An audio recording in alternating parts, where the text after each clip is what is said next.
Welcome to Introduction to World Religions. My name is Matt Perea.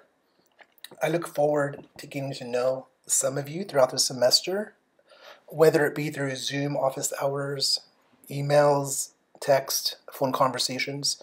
Do know that I want to be available to you and look forward to getting to work alongside you this semester. Some things to know about me. First, I'm a diehard baseball fan.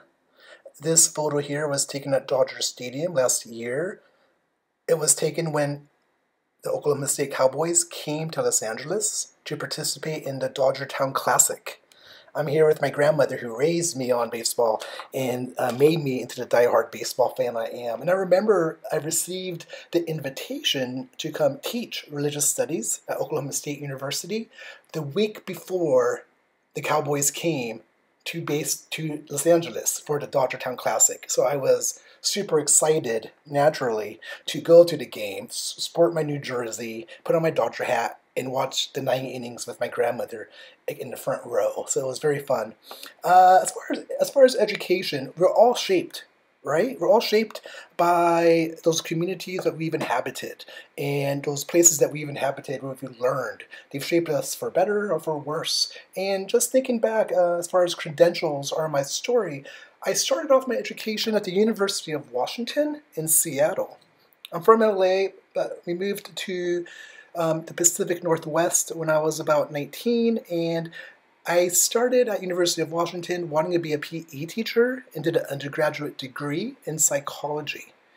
This is the picture of the campus there, and here you have, I think this is called the Quad, and you have these beautiful cherry trees that blossom during the spring, and certainly bringing back memories of my time there in undergraduate studies.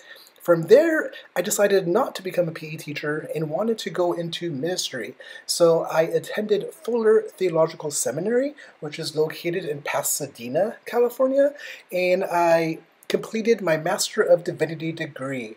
In short, that is basically a MBA for pastors. You take the whole wide range of courses over 3 or 4 years that prepare you for the life of ministry. From there, I decided, while I was not giving up the pursuit of pastoral ministry, I was interested in kind of enriching and deepening my understanding of the Christian tradition. So I went and did a second master's degree, an advanced master's degree, and it was an intensive time of studying the history of Christianity, and that was at Union Theological Seminary, here pictured in the Upper West Side, basically, of New York City. After completing my second master's degree, I then decided the doors were opened up for me and I had opportunities, and I decided to do a PhD in the Department of Religion at Columbia University in New York City. So while there, I spent 7 years in New York City, where I studied history of Christianity and studied religious studies and different approaches to religious studies and so forth. And all of that kind of forms the way I go about teaching a class on world religions. During my time at Columbia University, I received an offer to teach back in my home city of Los Angeles at a university called Loyola Marymount University. So I taught there for 6 years. It was a wonderful experience, and I enjoyed every moment of it. Here you have a picture of me. I was chaplain of a service organization called Serves in Corda, and here we are down in Tijuana, Mexico, where we worked with communities down there as well. Here's a great photo of me and my grandmother again, of course, sporting our Dodgers. It was Dodgers versus Angels, and this is a picture of David Fletcher. He is a former student of mine at Loyola Marymount University who now plays for the Angels. Actually, that warped hat I'm wearing, David gave me when he was a sophomore at Loyola Marymount University. Also, during this time back in Los Angeles, I was ordained. I'm an ordained minister of Word and Sacrament within the Presbyterian Church. So here I am with 2 of my former students, Alex and Derek. So after that, since September of 2018, I came and I've been a part of the community at Oklahoma State University, and I have enjoyed it. It's been a transition, but it's been great. This last semester, one of my students in my New Testament class, James, and his girlfriend, Lily, they both met me at a baseball game. Actually, James and I went to multiple baseball games, which I deeply appreciated. We talked about life and watched baseball, and it was great, and everything was going wonderful. And I was very, very excited about the semester, my second semester at OSU, and excited for many reasons. Things were growing in terms of getting connections with students, and I was excited about the baseball stadium opening up. A great baseball stadium. I bought 2 tickets, one for me and one to be shared by my colleagues. A beautiful seat. This is kind of the view, so to speak.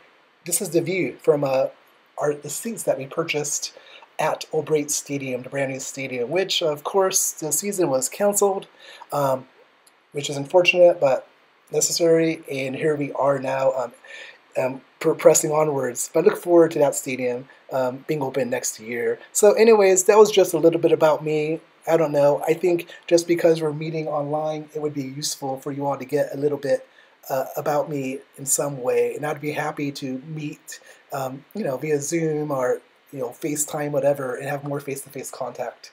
Because I do feel it's a little bit strange to be kind of disconnected and not in person when you're teaching, especially when you're teaching like the humanities, such as religious studies. So it's good to be with you. Please do feel free to reach out to me throughout the semester. When we return to campus in September, if you're interested in religious studies, feel free to maybe be a religious studies minor or be a part of the religious studies student organization. Feel free to just be in touch from here onward. So welcome to the class. We're going to get started. You have the syllabus, and in the syllabus it talks about different things. If you have any questions about those things, from the course structure to the assignments to expectations, please do let me know. In this lecture, here are the 5 things we want to focus on. We want to identify and evaluate the underlying issues connected with the academic study of religion and how does one define religion. We want to talk about explanations as to why human beings are quote-unquote incurably religious. We will introduce 3 kind of theorists or explanations of what religion is and why people are religious, just briefly, getting the sense of things, looking at Karl Marx, Sigmund Freud, and Paul Tillich. And then we will conclude by delineating the difference between religious studies and theological studies, both very important, both having some crossover, but both being different academic approaches to similar questions in part. To get started, I want to turn our attention to the eminent Canadian scholar of religion, Wilfred Cantwell Smith. Wilfred Cantwell Smith, he taught at the University of Toronto, and he wrote multiple works. His expertise was in Islam. He also did works kind of looking at religion and what is religion and comparative studies in religion and the like. In one of his works, The Meaning and End of Religion, Cantwell Smith, he asserts that religions in themselves are not reified objects.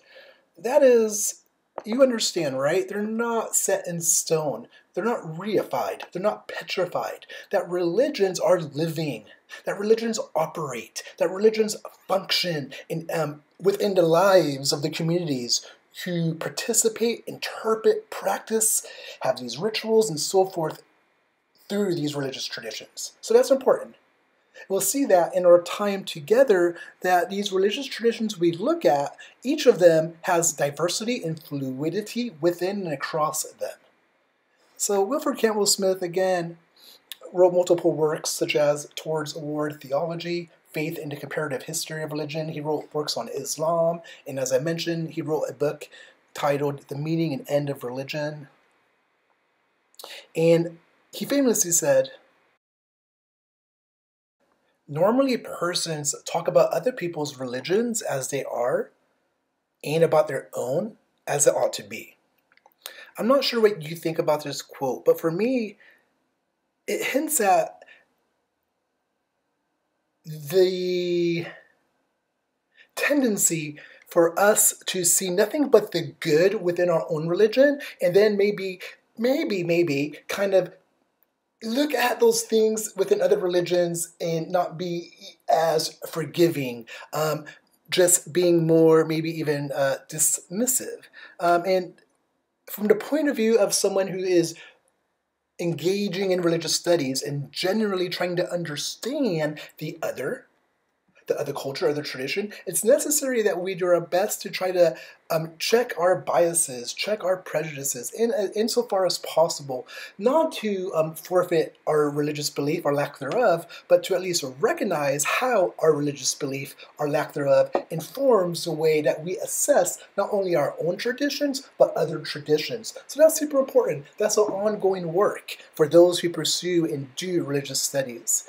And additionally, I would like to turn our attention to a quote from Senator John Kerry, in which he highlights the importance of studying religions, basically in order to be a good global citizen, to gain a greater understanding of this small village called the world that we all share and participate in. Kerry says, one of the most interesting challenges we face in global diplomacy, here talking from the position of a statesman, today is the need to fully understand and engage the great impact that a wide range of religious traditions have on foreign affairs. I often say that if I headed back to college today, I would major in comparative religions rather than political science. That is because religious actors and institutions are playing an influential role in every region of the world and on nearly every issue central to U.S. foreign policy. So if I was to expand upon this, I would say not only does religion kind of intersect and influence political actors, but it influences often multiple aspects of our lives, which we'll get into in our time together. So religion is not this staid thing, it's not this reified thing, nor is it this sequestered thing. It's not this thing that kind of stands in the corner and that you just do on a Sunday or on a Wednesday or on a Friday. No, actually religion and religious traditions, they permeate the lives of the people who inhabit them. They permeate political spaces, as John Kerry is referencing, and they permeate, they influence, they shape other spaces that we inhabit, which we will talk about in our time together, looking at the ways in which religious traditions, religions shape multiple aspects of our lives. The last quote I want to begin with comes from Barbara Brown Taylor. Barbara Brown Taylor is an author, a professor, and a minister. In this work, she wrote this work after teaching world religions many times over at a university. The work is called Holy Envy, Finding God in the Faith of Others. I love this quote, and I want us to take this quote perhaps as an invitation, as a way to kind of imagine what we're doing when we're studying other religious traditions. Barbara says, religions are treasure chests of stories, songs, rituals, and ways of life that have been handed down for millennia. Not covered in dust, but evolving all the way, so that each new generation has something to choose from when it is time to ask the big questions in life. Where did we come from? Why do bad things happen to good people? Who is my neighbor? Where do we go from here? No one should have to start from scratch with questions like these. Overhearing the answers of the world's great religions can help improve his or her own answers. Without a religion, these questions often do not get asked. And I think that's a nice way to think about studying religious traditions, that religions do not only have perhaps answers to life's big questions, but religious traditions create space to ask questions themselves. That asking questions can be a form of faithfulness, a form of exploration, a form of faith-seeking understanding. With that in mind, my first question for you all that you might want to think about is, what is religion? I've been using that word religion and religious traditions already now for some, 10 plus minutes, without even defining what religion is. The question, what is religion, is perhaps a good question to start with. When we think about the question of what is religion, we have to think about what that presupposes, what it assumes. Mark C. Taylor is a professor of religion at Columbia University, one of my alma maters, know him personally, and in the introductory chapter of Critical Terms for Religious Studies, Mark posits the following. He says, to ask what is religion assumes that religion has something like a general character or even universal essence that can be discovered through disciplined investigation. From this point of view, the object of inquiry is antecedent to and a condition of the possibility of any study whatsoever. Furthermore, the insistence that religion as such can be defined presumes that religion, though obviously related to other phenomena, cannot be completely reduced to psychological, social, economic, art, political factors. Religion, in other words, is not epiphenomenal, but is, in an important sense, sui generis. But what if religion has no such identity? What if religion is not a universal phenomenon? What if religion has not always existed or has ever existed? Now, forgive me for this rather long quote and rather clunky quote, and has a lot in there. In short, what Mark is saying is, in order for there to be religious studies, there has to be something called religion. Therefore, scholars of religion have created this thing called religion and try to make it into a thing unto itself, which is sui generis, unto itself. When in fact, what if religion doesn't have an essence unto itself? What if there is no surefire, concrete way to define religion? I'm not sure if that makes sense to you, and I'd be happy to talk to you about that, via office hours and so forth, but that's the question he's asking. Who gets to define what religion is? And, well, probably it's going to be religious scholars of religion, because they are the ones who are vested in there being something called religion, which exists on its own, which cannot be co-opted by sociology, psychology, economic theory, and so forth. Because if there isn't something called religion that exists sui generis on its own, then why do we study religion? Does that make sense? Not sure if it does or not. We'll return to this a little later in this lecture. Let me try to get at it by thinking about in terms of other disciplines and other activities and how they understand themselves. So for example, in the field of astronomy, which, I've taken one class in astronomy back in university. Don't know much about it, but I do know astronomy, they have an object they study, right? They have an object they study, the cosmos, the galaxies, the solar system, the stars, other things up in the sky. And they study the object through particular methods and means, using telescopes, using mathematics, using physics, and so forth, things I probably don't know much about. Anyhow, they have an object of study. Same thing in quantum theory or in physics. In the world of physics, in quantum physics, they have a thing called like the standard model. And the standard model is trying to understand the world, physics, or nature as it is. The standard model looks at not just nature that we see, or not even just atomic particles, but what are called subatomic particles. And then you get to quantum theory. In both of these disciplines, they have something that is a clear object of study, whether it be the cosmos in astronomy, or whether it be nature itself, down to its like minor little parts in quantum theory. And they have methods by which they study them, right? They use math, they use the instruments to measure the world, the observable world and non-observable world. They use models, and these models guide the way they move forward in their research and in their study. You're not going to have an astrologer who's going to start studying flowers and then be calling that astrology, right? That's called botany.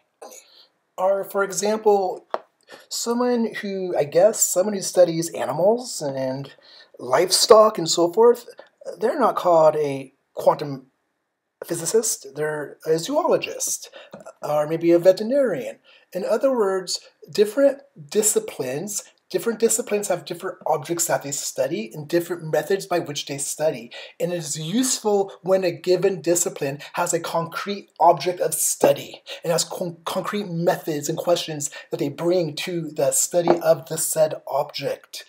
So you see how within religion and religious studies, it's necessary to some extent to have something that we say, this is religion.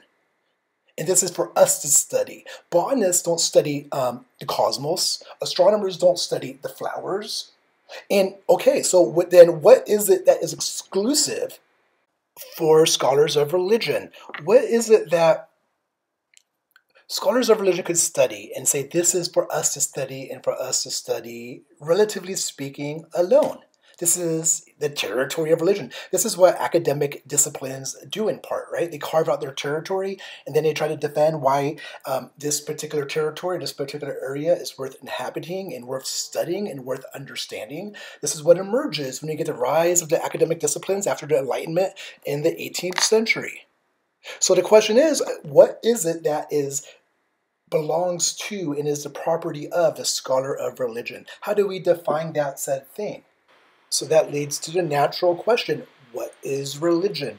On the surface, this is a very simple, kind of straightforward, harmless question, but scholars of religion have recognized that they are the ones who are determining what religion is for their own purposes.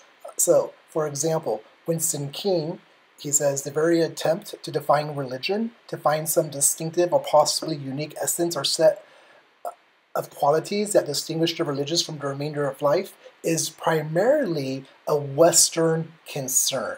It's primarily a Western concern. We'll talk about this more when we read our first primary source document from Jack Miles called Religion as We Know It. It's a chapter out of that book, and that's going to help us kind of hopefully come to terms with and understand this kind of claim that Winston King and other scholars of religion have long observed. Jonathan Z. Smith was an eminent professor of religion in the United States at the University of Chicago, and he says, religion is not a native term. It is a term created by scholars for their intellectual purposes and therefore is theirs to define. It is a second-order generic concept that plays the same role in establishing a disciplinary horizon that a concept such as language plays in linguistics or culture plays in anthropology. There can be no disciplined study of religion without it having a horizon. So there's a lot to unpack within both of these quotes. They're dense, but I just want to focus on one aspect. I want to focus on Jonathan Z. Smith saying that religion is not a native term. In other words, what Smith is saying is, it's a term that the outsider used to describe that which they encounter. And this could be done in a wide variety of different ways. For example, when the conquistadors and the priests came over to the Americas from Europe, they used the term religion to create a difference between them and those who they ultimately conquered. And they used it in this manner, right? They say, we are religious, and they are not. They're superstitious, or they're backwards, or they're barbarous. And thus, it gives them the rationale for first baptism, for displacement, for educating and taking and stripping them of their own culture and traditions. All of that comes out of this ideal that they know what religious is, and for them to be religious is a good thing. And that is what's super important. That in that context, to be religious is to be faithful, it's to be educated, it's to be better. And to be not religious, however you define it, is to be worse. Now what's interesting is in other contexts, in other locations, that same term religion can be seen to be negative. So for example, I remember back in junior high, maybe I was a freshman in high school. And I remember I had a math class, never good at math, had a math class though, I had to take it. And I remember a student next to me, I believe her name was Heather. Heather had it, you have books, textbooks, and you wrap it in brown paper to protect it. And then if you're artistic, what you do is you might, draw on the textbook. You might, put something, or you might put some kind of like saying that kind of says something about who you are, right? There's a way you kind of disclose something about yourself on that brown paperback cover over the textbook. And Heather, I remember it said, I am not religious. This is what Heather said. She had written on the brown cover of her textbook, I am not religious. I am in a relationship. Full stop. She didn't say anything else, but I think she may have had a kind of cross there. And even without that, it was clear that I understood what she was saying. She was saying, I would imagine she's saying that why? Probably because she's had people who've looked at her in her Christian faith, in her walk with Christ, and said, oh, you're religious. And to her, what that word religious meant did not ascribe who she was, on what she believed, on what she felt, and how she acted. For whatever reason, and there are reasons, she believed the term religion or religious was a negative term. So isn't that interesting? That in the case of the 16th century with the conquistadors, religion was a positive term used to say we have religion, you don't. And then by the time we get to the 20th century, more and more, in some contexts, throughout the United States and elsewhere, to be religious is to be considered not scientific, superstitious. Somebody gets caught up in group thinking. They don't think on their own. They're not an enlightened kind of person. That's why you have, as a matter of fact, today, some people, perhaps not in some parts of the country versus others, but in some parts of the country, it's very common to say, I am not religious, but I am spiritual. So even that movement away from the term religion. So here's the ideal that we're trying to get to. When we say, when Jonathan Z. Smith says religion is not a native term, he's saying this term is used for us to address the outsider, whether in positive or negative ways. So we should be careful when we think about how we define religion and how we use that term, because we rarely use the term religion in a neutral manner. It's a loaded term. There's things we don't talk about at the dinner table, politics, religion, right? It's a loaded term. And likewise, to some extent, it's a flexible term, meaning it could be used in so many different ways that perhaps religion is at the same time everywhere and nowhere, to cite Mark Taylor. For example, maybe it's less like astronomy or less like, say, physics and more like art. Like, who gets to decide what art is? Who gets to set the boundaries on what qualifies as art? Art, in all its different forms, in all its variegations, it seems to kind of permeate every aspect of our life to some extent. What if religion is like art? It's this thing that kind of goes beyond definition, but just because it can't be neatly defined doesn't mean it doesn't exist, but it means it persists and exists in a multitude of ways, thus it cannot be easily defined. What if, for example, returning once more, and I promise this will be the last time today, to baseball. What if baseball is a religion?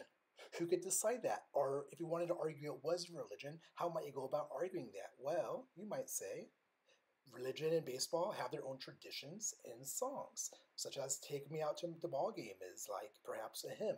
Religion and baseball both have their own sacred sites. For me, I already showed you one of my favorite sacred sites, Dodger Stadium, Chavez Ravine, and there's a multitude of sacred sites that people make these pilgrimages to. When they go there, they sing hymns, they sing songs in unison together. They all get up in the seventh inning all at the same time and say, Take me out to the ball game. It's a ritual. It's a hymn, and the hymn has meaning. The hymn has a tradition. It's pointing to something beyond the song itself. Religion has high holidays, like these different religious traditions we'll look at. They all have certain calendar of holidays and so forth that infuse meaning throughout the seasons of life. Baseball has the word serious. It's a high holiday. Both religion, across religious traditions, and in baseball, there is this policing and controlling of the body of the various members of the community.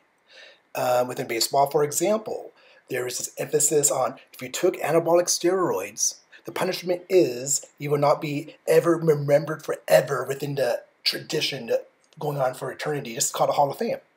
If you took steroids, you did an impure thing. You did something that was impure to your body. And thus you must pay the consequence, which is not to be remembered forever and ever. By the way, that's a common trait also within religious traditions in baseball. There is this way by which they want to remember the sacred memory of their most exceptional players, the most exceptional contributors and thinkers within a religious tradition. So the way that sacred memory and who gets to decide, who gets excluded from being remembered in sacred memory functions in baseball and religion. In religious traditions, there are people called heretics. Heretics are people who tried, from the view of those others, they tried to pervert that tradition or its teachings. And the heretics are never remembered, or only remembered in a negative way. Same thing in baseball. If you've crossed the line, if you did something not heretical, but you did something that was considered unlawful or something against your body that is impure and a bad example for others, you will be punished. You will be forgotten, only to be remembered, if remembered, in infamy as, this guy who took steroids. That's interesting thing. That's a very kind of religious ideal. And finally, to the final bullet point here, religion and baseball both have these moments of what the French sociologist of religion, Emily Durkheim, called collective effervescence. That is this way that you perform and you participate in unison, these collective acts, movements of the body, and you emote the same kind of feelings, and together it draws you into unison with one another. That moment, that feeling of being in step with another in community, all focused on the same thing, glorifying and lifting up the same thing, whether it be a home run, such as Kirk Gibson's home run in the 1988 World Series Game 1 that led him to the World Series title, last time the Dodgers won a title, or whether it be in worship, or whether it be in meditation, or whether it be on a pilgrimage. Whatever ritual or whatever thing you do that is bringing you together and makes you feel as if you're one through the participation of emotion and bodily movements, that is called collective effervescence. And for Durkheim, that is like a signature mark of defining what is religious. Thus, I ask you again, is baseball religious? Is it a religion? And at that, is baseball a world religion? How would you know if baseball, reached that status? Well, how do you know if any religion reached the status of being a world religion? Do you know how you know? In part, here's how you really know. You know because scholars of religion have told you these are world religions. Yes, maybe other things go into it, but that's the driving factor. It's the scholars of religion who get to define what's a world religion versus a superstition versus some cult versus a sect and so forth. They are the arbiters of truth, arbiters of what gets to fit the category of being a world religion. With all that said, in our limited time together this semester, we'll be focusing on the 5 world religions, beginning with the oldest of the world religions, which is Hinduism. Within the Hindu traditions, one thing that's really important is festivals. Festivals bring people together and commemorate special stories and moments within the life of the Hindus within a tradition. So we'll talk about festivals such as here, the festival of color, Holi, is one important festival. We'll also talk about with the use of material culture within religious traditions is important. How is material used? So within the Hindu tradition, for example, you have murtis. These statues are said to be imbued with a certain presence and a certain power, spiritual significance to them. After the Hindu tradition, we'll spend some time within the Buddhist traditions. The Buddhist tradition, like the Hindu tradition, emerges out of India, and then both migrate in different directions under different means and purposes. Within the Hindu tradition, we'll talk about a wide range of things, such as the life of Buddha himself, such as his teachings, and such as the importance of pilgrimages and sacred sites. Here you have a few images on stupas. Stupas, what are contained are artifacts, are relics of the Buddha, are of other spiritual people of spiritual power and significance, such as the bodhisattvas and so forth. This is interesting. Not to beat a dead horse, but this is in some ways mimicked within the baseball. Right? When you go to the Hall of Fame, you go to Canton, Ohio, and you go, and what are you going to see? You're going to see the artifacts, right? The artifacts of the tradition that in some ways have a significance. They have a beauty. They have a gravitas to them. And so, anyways, back to talking about the religious traditions here. We're going to talk about the Jewish tradition, which is the first of the 3 Abrahamic traditions. Here you have an image of the Western Wall. And we'll talk about the importance of place within traditions, and the importance of the Western Wall, sometimes known as the Wailing Wall by non-Jewish folk. The significance of that. This is a sacred place. It's a place where, in the Jewish tradition, according to the Hebrew Bible, it's a place where you're going to have the temple built, and we're going to have the presence of the Lord presiding. So that emphasis on sacred spaces is also a common feature within religious traditions. The spaces, these locations where the divine and the earthly meet, known as axis mundi. We'll talk about that more in our next lecture as well. After the Jewish tradition, we'll talk about the second of what are called the Abrahamic traditions, the Christian tradition. We'll talk about the Christian tradition, which is the most diverse of all the religious traditions we look at. As a matter of fact, there are some 25,000 denominations within the Christian tradition, and that's remarkable, right? That could be viewed in different ways. One thing that can be said is that within every religious tradition we look at, there will be diversity, there will be complexity, there will be overlaps. And within that, sometimes what often happens, you know what happens with siblings? I have 2 siblings. I'm a middle child. I don't know if any of you are middle children and know what that means to be a middle child, but I have 2 siblings and I love them. And I love that we share things in common. But you also know what I want? I want to make sure there's differences. I want to make sure there's distinctions between us.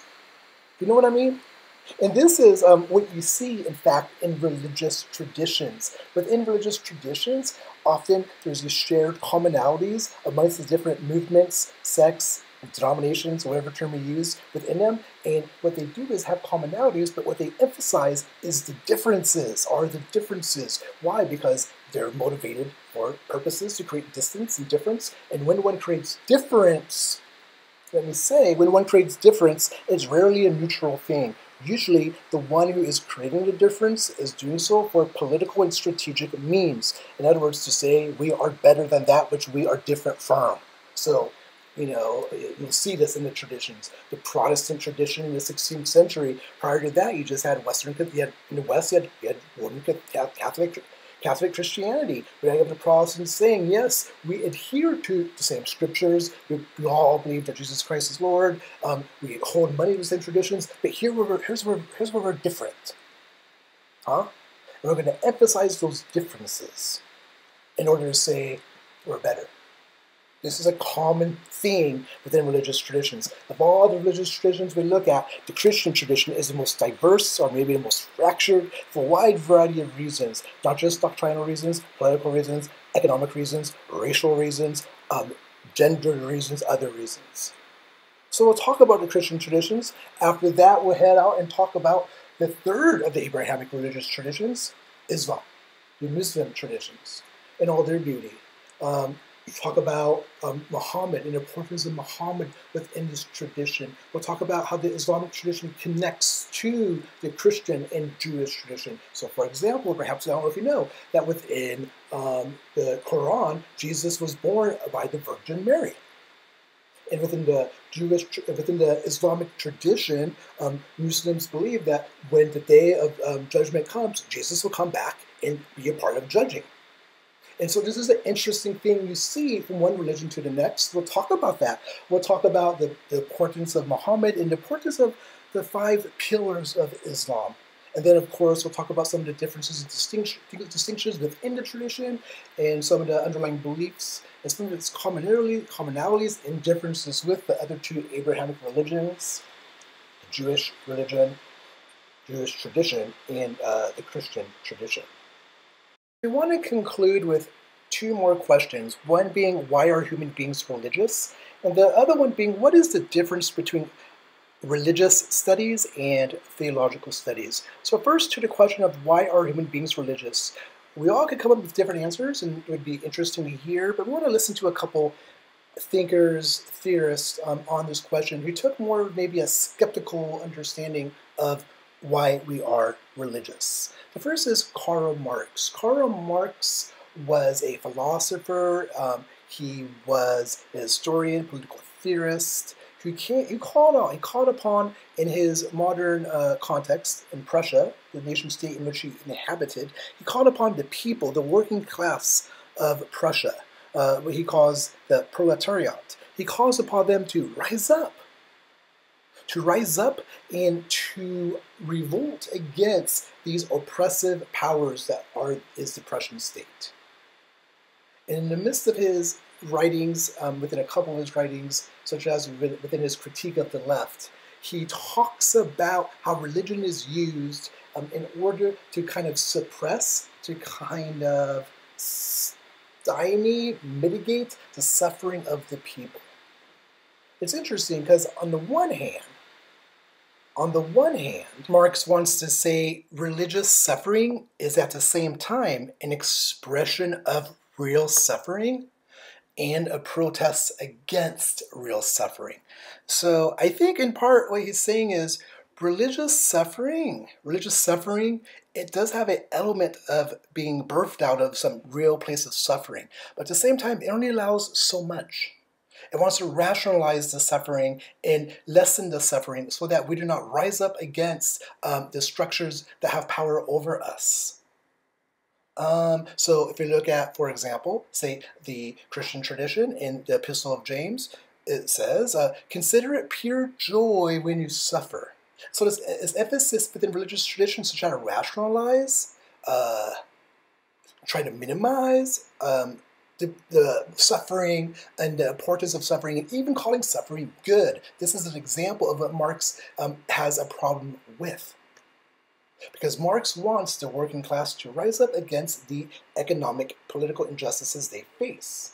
And that's not going to happen when one is doing, as he famously says, religion serves as the opiate for the masses. You know, opium is that thing that kind of like just helps you to relax. After all, this life is temporary, right? But we have eternity awaiting us. So if God has appointed us this lot and station in life, who are we to push back against that? Relax. And you could see how within a nation state, how having religion and using religion in this way could be useful as a way of kind of keeping people in their place. Marx points this out in another work, Beyond a Critique of the Pure Left. In his work on the social principles of Christianity, he says, the social principles of Christianity justified slavery in antiquity, glorified medieval serfdom, preached the necessity of a ruling and oppressed class, declare all vile acts of their oppressors against the oppressed to be either just punishment for original sin and other sins, or suffering that the Lord in His infinite wisdom has destined for those redeemed. So you hear what he's saying. He's saying that within the principles of Christianity, at least the ones he's highlighting, right? Christianity is diverse. It has its benevolence and its difficulties. That's all traditions. He's saying Christianity is used to keep people in their place, to rationalize and excuse oppressive measures on people. The social principles of Christianity, he says, preach cowardice, self-contempt, abasement, submission, humility, and all these other unpleasant beliefs, right? It is kind of thing. And so this is a point within Marx's writings. This is his main contention. Why does religion exist? Religion exists. Do you know each of the word religions that we're talking about? The reason each of them became a word religion, to some extent, is because they were co-opted, protected, mandated, and made legal, and sometimes often forced upon, to one degree or another, the people who were under the rule of the given emperor, king, and so forth, right? And so religions, these word religions, the reason they got so dang big, in part, is because they have been used by political powers. See how that fits with what Marx is saying? Or Marx is saying religion is useful for those in political power. You see it. You see it throughout history. So we'll talk about that. Another element when we're talking about religious traditions, we'll have to talk about the way in which religious traditions intersect with political authorities. And there's complex, paradigms and different things emerge within these relationships. But that's an essential part to understanding religious traditions is the political element. It's a part of. We'll talk about this. We'll make this point repeatedly in our time together because it's just there for the taking. In addition to Marx, another theorist, thinker that the textbook mentions is Sigmund Freud. Sigmund Freud was an Austrian neurologist and father of psychoanalysis. And basically in his work, here you have a couple quotes. So we'll go on to the next in a second, just so you have these quotes here if you want to take a look. What he is doing, he does psychoanalytic work, right? He sits and listens to people share their anxieties, their fears, their neuroses, if you will, and so forth. And as he's doing this, he's done this many times over.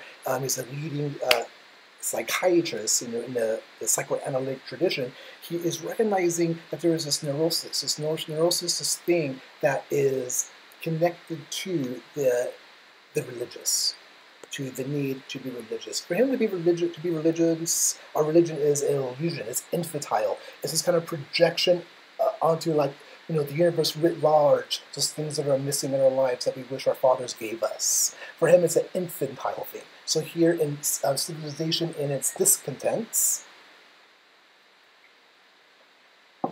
Freud asserts the whole thing, religion, is so apparently infantile, so foreign to reality, that to anyone with a friendly attitude to humanity, it is painful to think that the great majority of mortals will never be able to rise above this view of life, he suggested. It is still more humbling to discover how a large number of people living today, who cannot but see that this religion is not tenable, nevertheless try to defend it, piece by piece, in a series of pitiful rearguard actions. Another quote from the same book, Freud asserts, that different religions have never overlooked the part played by the sense of guilt in civilization. What is more, they come forward with a claim to save mankind, humanity, from this sense of guilt, which they call sin. And so that sense of guilt, that's part of that neurosis, right? That neurosis, that thing that gets over-exaggerated within us and creates anxiety, creates despair, and so forth. So you can see within Marx and within Freud, they're both taking kind of a antagonistic view of religion. I'm sure if we look deeper into them, we could find more nuance and places where we might probably recognize the validity of religion, perhaps, but this is generally how we understand Marx and Freud within religious studies, as these kind of figures who've contributed and raised questions in these two different directions, one kind of the political, economic, and the other the psychoanalytic. Now we'll go to our third and final figure, and his name is Paul Tillich. Paul Tillich is a theologian. Here you have him on the cover of Time magazine. I think it's 1950-something, a theology for Protestants. Paul Tillich was a German, and he immigrated from Germany to the United States, I think after or during the Second World War. He taught at University of Chicago, he taught at Union Theological Seminary, he taught at Yale University. He was a fairly well-known and celebrated theologian. Within Paul Tillich's works, he was a Protestant, he was a pastor, he was a scholar. Within his works, he tries to translate and understand Christianity in terms that are more accessible to, say, the quote-unquote modern or 20th century mind. In one of his works called Theology of Culture, Paul Tillich puts forth his own understanding of what religion is. For him, religion isn't just something that is used by political powers to suppress and police us, nor is religion just some kind of internal neurosis that could be teased out through psychoanalytic work. But for Tillich, ultimately what religion is, it's the capacity for each of us to have ultimate concern, or to have what he uses the metaphor of depth. He talks about how religion is like a vagabond looking for a home. It's on a search for a home, and it comes and knocks on the door of the houses of kind of different virtues, dispositions, that which religion might find its home in. So it knocks on the door, for example, of ethics. And Tillich says religion cannot find a home there because it cannot be reduced to just doing doing the right thing all the time. There's a lot within religious traditions that kind of even could maybe, it can't be just reduced to doing ethics. That's a part of religious traditions, but it can't be totalized in that way. He says we cannot reduce religion to a feeling. Certainly religion emotes, and certainly there's this this feeling factor within any religious tradition to one extent or another. But you cannot reduce religion to feeling. He also thinks about religion knocking on the door of art or beauty, and says, yes, there is something there that is religious within the beauty, aesthetics, and within art. But religion, if you reduce it to art, it will lose its ultimate seriousness. And then he talks about he goes and knocks on the fourth door, and this is the house, if you will, of, say, rationality. And same thing, it says, well, it's not that religious traditions do not have a rational component, but you cannot reduce religion to the intellect, to the rationale. It goes beyond that. And so, yes, religion does have an ethical component. Religion, for Tillich, has a component of the artfulness of it, the beauty of it. It has the rational component, and it has a component of feeling. But none of these could be reduced religion to. In some ways, what Tillich is saying is we cannot reduce religion to this or that. He does say, by the way, we cannot reduce religion to the question of God's existence, because God is beyond existence for Tillich. And to reduce God to some argument and equation in which you could produce, oh, here is God's existence, it kind of just, in some ways, it caricatures and kind of lessens and kind of turns God into the function of our argument, in some ways, an idol. The point isn't whether or not one believes in God or not. That's not what religious is. We have the quote here. Take a look at it. I'm not going to read it. It's sitting there for you. It's been sitting there for you.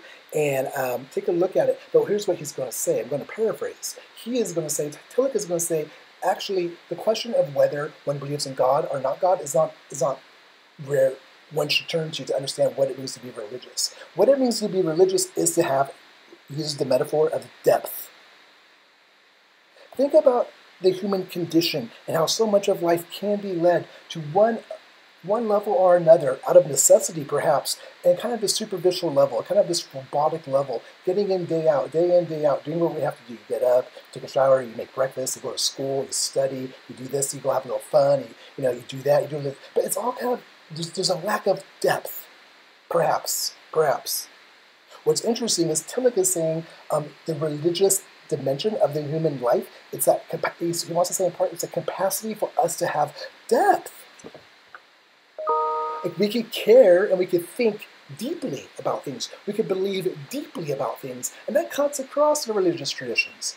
We can love deeply. We can hurt deeply. We have depth. Furthermore, for Tillich, what religion is the capacity to have ultimate concern. So that which we have ultimate concern about, that in that disposition, in that movement, in that experience, there is the religious. It's that which, whatever you hold on to, whatever you bind yourself to, and you commit yourself to, not because always 1 and 1 equals 2, no, sometimes those things you hold on to, that you bind yourself to, that you commit yourself to because you believe them to be ultimate concerns, those things do not always make sense. Sometimes faith is walking in the dark. Sometimes faith is living in the questions. And Tillich would be okay with that. What interests him is what makes one religious is the fact that they ask these questions, that they walk in the darkness, and they do so because they have the ultimate concern, which they have decided is worth walking towards, worth living for. He says that even the atheist, if the atheist negates God and does so with this depth of concern, ultimate concern, and they have their reasons for, disbelieving in God, suffering in the world, and so forth, if they do it in a way that is an ultimate concern, then they themselves are being religious. Because for him, again, that's what being religious is. The very word religion, by the way, comes from the Latin religare. And the word religare, so the word religion doesn't exist within the New Testament Greek, within the Bible. There is, I think, in 1 Timothy, there's a Greek word that means worship, that in some translations gets translated religion, but the word religion is not there. Jesus never said, be religious. Never said that. It doesn't say that word, be religious. Religion's not a word. It's a Latin word, and the New Testament's written in the Greek, but Jesus spoke Aramaic. It's not a word in his lexicon. This is what we're talking about when we're talking about the very category of religion itself as a modern Western academic invention, right? It's this thing that got created and operates for this discipline that we inhabit in our time together. Jesus said, come follow me. Jesus said, take up the cross. Jesus said, whatever you do unto these least of these, you do unto me. Jesus said, love God with all your heart, soul, mind, and strength, and love your neighbor as yourself. But Jesus never said, be religious. And you see the same thing in other word religions. Within the Hindu traditions, for example, they do not have that word religion. The closest word you'd have is the word dharma, which means duty. But the word religion doesn't exist in their dictionary, in your lexicon. It's a term used, it's not a native term. It's a term used by the outsider. We'll talk about this when we talk about the Hindu traditions, but it's a term used by the Europeans to categorize, name, and come to try to understand the people of India. And so you come up with the term Hindu and you say to be a Hindu is to be religious and have a religious system. But in fact, that's not a term themselves that would resonate with them. So you see this across the religious traditions. That's interesting, right? It's interesting to think about. The term religion comes out of the Latin for religare, and it simply means to bind oneself. You know, to bind, to connect, to bind, to cling to bind oneself to something else in this act of faithfulness, in this act of devotion. That is what it means to be religious. So whatever you hold up and you bind yourself to, whatever you hold on to during the highs and lows of life, whatever you commit yourself to, that you bind yourself, you hold yourself to it, that is perhaps being religious. Religare, the word, again, the etymology or the root of that word, it means to bind yourself.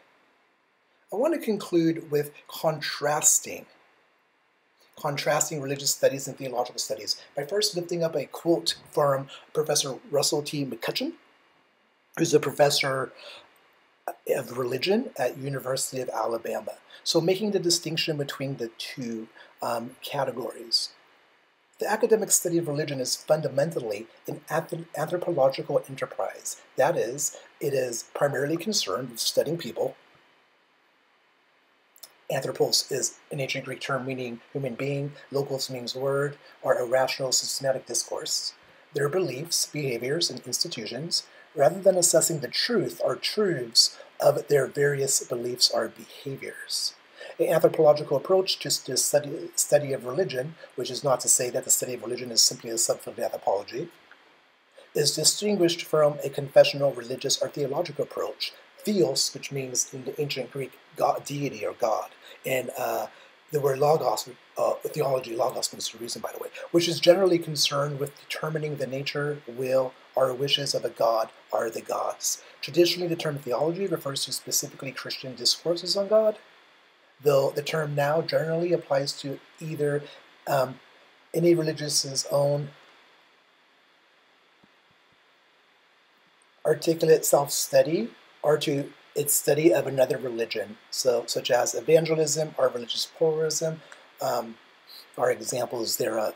So the main point I want to make here, and this is just riffing off of McCutcheon, super important point as we begin our time together, is that religious studies is not saying truth doesn't matter. It's not saying truth isn't important in people's lives. Of course it is. But that's not the question that religious studies sets to explore. Just like the astronomer might think that plants are beautiful, or that, animals are beautiful, but the astronomer is an astronomer. So they're focusing on the stars. They're asking questions about the stars. They're not asking, focusing on the same thing with religious studies. Religious studies isn't focusing on the question of is this true? It focuses rather on how the truth, as understood within that community, how it operates, how it functions, where did that truth come from? How is that truth interpreted? How is that truth passed down from generation to generation? That's what religious studies looks at. It looks at how truth works, however truth is understood, and how it works within a community, within a culture. What power does that truth have? And it looks at practices and rituals. It looks at people. Religious studies, we're concerned about people, and we're concerned with what people do with that which they believe to be of ultimate concern. How does that thing that they deem to be ultimate, how do they orientate their lives around it? What rituals, what practices, what beliefs, what pilgrimages, whatever. How is life organized around that which they deem ultimate? Okay, so lastly, I want to draw to your attention the American Academy of Religion, which is the major academic guild for scholars of religion, kind of across the board, whether, whatever, anyone who studies religion in a professional kind of academic context belongs to this the American Academy of Religion, or the vast majority of us do.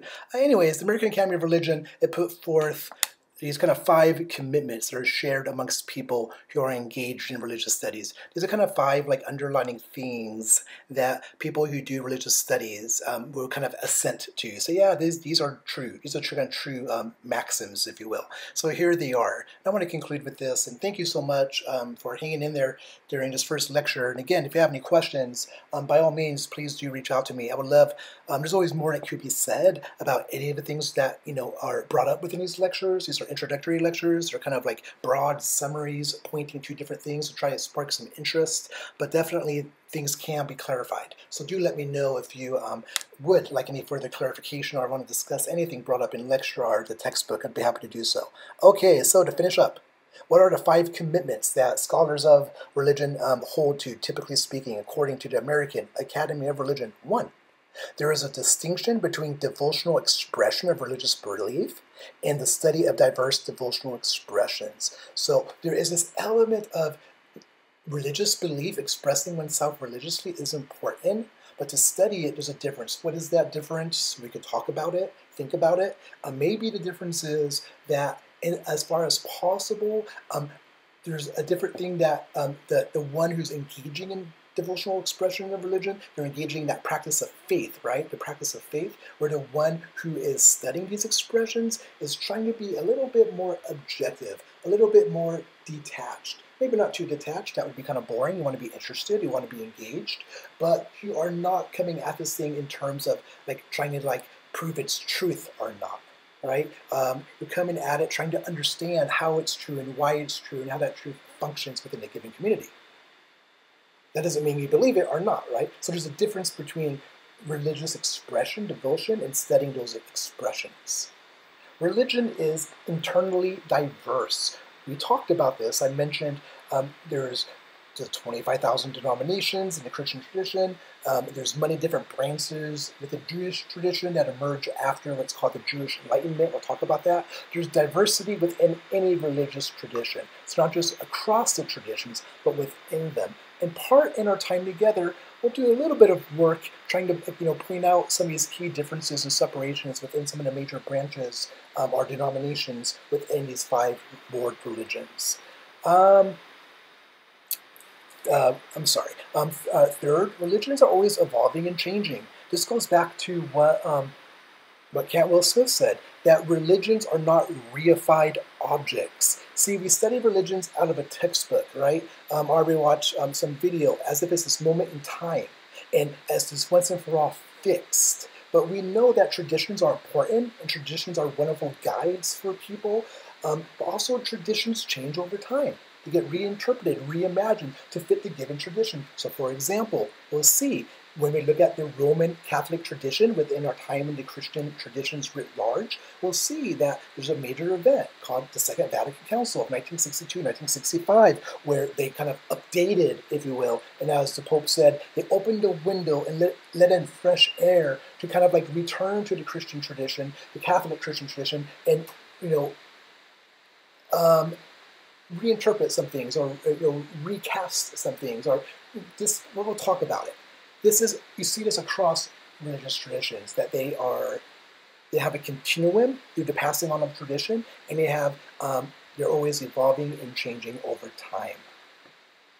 Religions are enmeshed, as I was hinting at when I was thinking about art as kind of an analogy for a religion, as art kind of exists and persists in different ways throughout our lives. Like, what is art? In part, art is everywhere.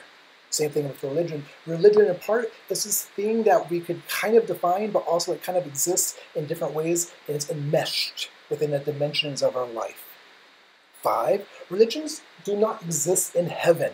Paul Tillich, in the end of that one chapter that I was citing from in his book, Theology of Culture, where he talks about ultimate concern, at the end of that chapter, he says that religions are necessary here on earth. They have an emergency character to them. They exist because we need them to hold on to in order to anchor these things that we hold ultimate. They are emergency, but he says, just like it says, there will be no sea. In Revelation, the book of Revelation, last book of the Bible, it says there'll be no sea. I think it says like there'll be no temple, like in earth, like that kind of thing. And he points to that, and he kind of does this fun interpretive move on that text. And he says there'll be no religion in heaven. What am I saying? Religion is historically embedded. It means religion exists here on earth. So when we're doing religious studies, we're studying earthly things. We're studying historical things. We're not studying God. God is, I'm sure, if you believe in God, I mean, if not, God is worth your study, right? However you want to understand God, that's perfectly legit and important. But religious studies isn't asking the question of, does God exist? Or, because that's not where religion exists in heaven. Religion exists here on earth. Religion is a human experiment. Religion is a historical experiment, a cultural experiment. And that's what we'll spend our time studying together. So thank you so much. Thank you so much for hanging in there during this long lecture, long-winded lecture. Again, if you have any questions, by all means reach out to me via text, email, or during Zoom office hours. I'm available for you, and I wish you all the best. In our next lecture, just to say, we will talk about, we talked about today how it's difficult to define religion and why it's difficult, but we'll talk about, if you step back, this is coming out of the first chapter on studying religions as well. If you step back, scholars of religion recognize that there's like certain commonalities that we find within these things that we call religions. So we're going to talk about 9 commonalities, and that'll be our next, and talk about some examples, and that will kind of wrap up our time in chapter 1. So I think we'll have 2 lectures in chapter 1, 2 long lectures in this first chapter. But let me know if there's if you have any questions again, or anything else you want me to address within lectures, or just one-on-one, or with a group of you. That would be fine as well. Anyways, thank you so much. I hope you have a great summer, and I hope you get excited about opening up and learning about different religious traditions, or perhaps even your own, learning more about that. All right, take care. Blessings to you. Thank you so much.